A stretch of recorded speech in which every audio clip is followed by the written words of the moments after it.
In this demo, we're going to illustrate how we use cases, which is a part of the customer service portion of Dynamics 365.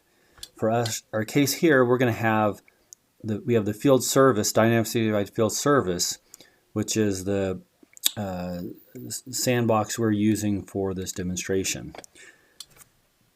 So the way it typically works is a customer will send a customer request. For example, they'll send to support at, whatever the company is, and it can either come in automatically and populate, or it could come to an individual and they could collect the information and put the information into the system, which is what we're going to illustrate right here.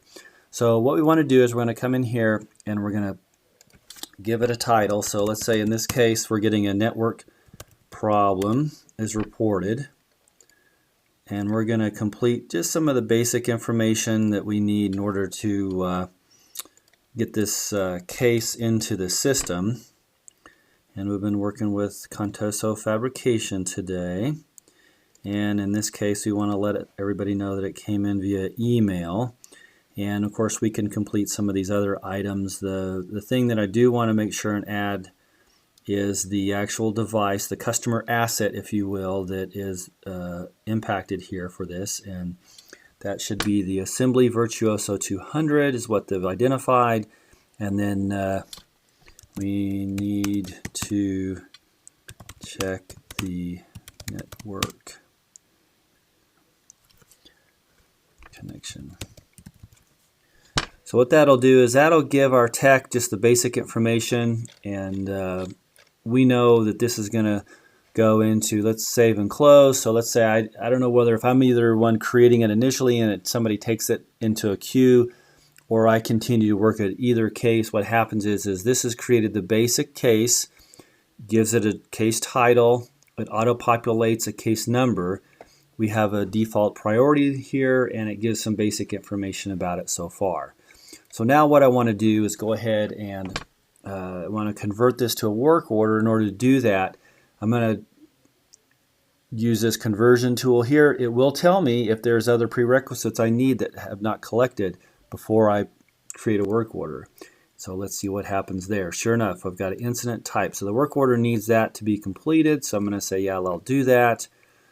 And then let's go pick it. So we think that the line connection is lost. And so now we're going to go ahead and convert. And so it's giving me a message that the work order was created successfully. We need to open the newly created work order. It's going to do that as soon as I click OK. Some of the detail records might take a few minutes to be generated. The reason for that message is a lot of this processes in the background or workflows.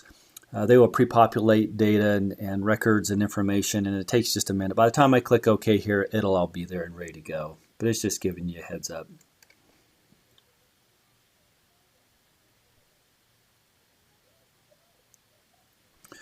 All right, so here we are. We're now in the work order. You see we're over here in the work orders, and then here's our work order. It's automatically generated. It's populated the number. It's put the information in, some of the things in the background. The billing account has been assigned. In this particular case, Contoso Fabrication is a service unit or fabrication facility, but all the bills go here. That's all been pre-configured as a part of the system. And so we've got a diagnose and repair and all these different things that populates in order to create a work order. In fact, let's go over here and see how these are the things that happen in the background. Because the work order was created, we've got some of these service tasks that have been automatically populated for the repair technician, and including some services and even some products. So that's basically the creation of a case, conversion to work order. I would recommend, if you want to see the work order lifecycle, please go to our field service video, which goes from a creation of a work order through completion, and you can see how that happens.